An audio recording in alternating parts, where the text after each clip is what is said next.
May 8th is part two. It is part of a Because 50, but it's part two of the talk around the power of the Holy Spirit. We worship extravagantly because we have the power of the Holy Spirit. We're going to deal with that for 2 weeks because it is kind of a weird factor for a number of people.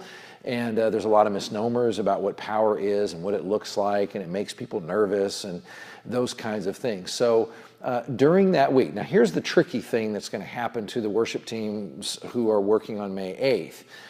We are talking about the power of the Holy Spirit, but it's also Mother's Day. And so from my messaging standpoint, I'm going to relate it to Mother's Day. But you might as well know that it is Mother's Day, and so we have to acknowledge that. You guys as worship teams are free to do something cool during your prelude, something interesting. Acknowledge moms, do that whole thing. But the theme of the day still is going to be the power of the Holy Spirit as a part of Because 50. Now, a suggestion that I might give, I'm always thinking in terms of stories that the teams could tell.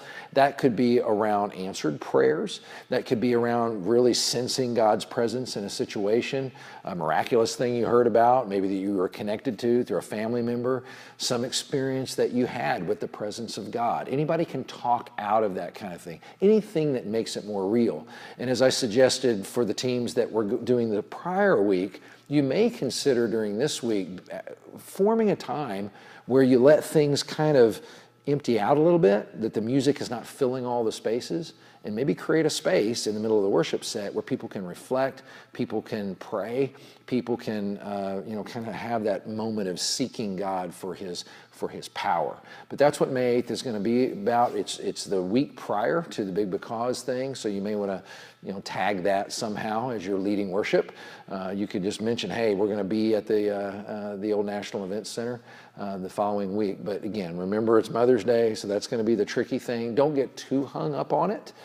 Make it more about the power, but you will at least want to tag the fact that it is Mother's Day, or mothers probably wouldn't appreciate that very much. So that's what that day is about.